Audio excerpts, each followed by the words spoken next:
Welcome back to West Texas View. I'm Johnnie Lou, and I've been hosting this program for the past 22 years.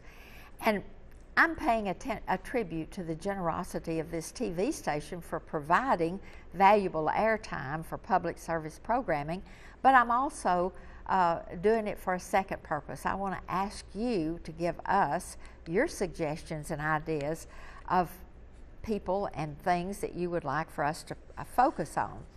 The positive nature of this program is that it really allows us to have the time to explore a subject or a person, not just to present little bitty sound bites of information.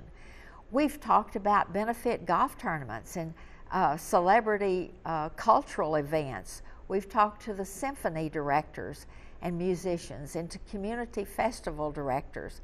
We've talked about fun things like the Hot Potato Band from an area town made up of lively, energetic senior musicians who performed for events all over the Permian Basin. We've done programs about rodeos and fairs, since those are an important part of our cultural heritage. We like to spotlight people and events surrounding the rodeos, the people that put them on, that plan for them, that raise the funds for the prizes. And one of the most memorable programs featured was Quail Dobbs from Coahoma, who is a nationally famous rodeo clown. He told stories about the training, about the danger, about the excitement of being a rodeo clown, and about the very important reasons for having rodeo clowns to divert attention from a fallen rider. He talked about how clowns develop their trademark showmanship, their props, how they avoid danger and how they appeal to the crowd, and how they provide safety for the contestants and for the people in the spectator arena. We love to feature young people, and they elicit probably the most feedback. In 1993, I had a program about a magnet school, and one of the fourth grade elementary school students was very articulate and bold in talking about how he liked attending the magnet school. About 10 years later, that same little boy had grown up and was back on the program to talk about the excitement of going off the next week to Texas A&M, and that he had received an A&M full scholarship from the local A&M Aggie Club. We have featured Little League baseball teams that have won their city championships. We've talked to individual sports champions and many others involved in the various kinds of sports and their coaches. Education programs have also been a favorite of a lot of people.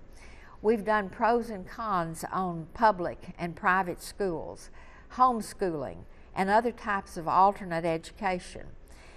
And we've focused a lot of attention on our area very excellent community colleges and our universities. But animals, it seems to always be a favorite, and programs have included things like Responsible Animal Ownership Week and humane societies and animal control, and even once a vet came and talked about things that pet owners needed to know. Well, I have never in my whole life had a pet, and I remember the first program I did with a dog, the Humane Society was going to talk about why they need people to adopt pets from the Humane Society, and they brought a dog in and plopped it in my lap, and I was totally discombobulated for the rest of the program. Then there was the drug dog, whose handler demonstrated on air how the trained animals could sniff out dogs in airtight metal canisters buried deep in a package of boxes and in a pile of cloth on top of that. It was an amazing sight, but we also learned about how they're trained and how they're cared for. Another time we had a trainer for dogs to help the blind, and this eye-opening experience showed us how their personality, as well as their brain power, determined whether or not they would be a guide dog. We have been the fortunate partner with doctors and allied health professionals from the Texas Tech Health Science Center who both teach at the medical school and practice in the clinic.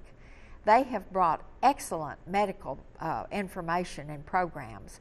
Psychiatrist Dr. Bobby Jane has received an extraordinary amount of feedback when he's been on the program.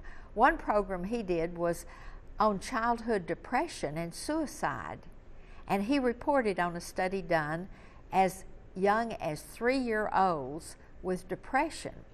And several months later, a woman called to thank me for having him on the program because of the information that Dr. Jane gave. They recognized the symptoms in her grandson and got him the kind of help that he needed. Another Texas Tech Health Science Center professional who received a lot of comment talked about tattoo removal and was explicit in her description of the time and money and pain involved in tattoo removal. We also had Dr. Virginia Conley, who at the time was 97 years old, retired, and was the first female physician in West Texas. She talked about being in medical school in the early 30s when only 3 women were in her class at the LSU Medical School.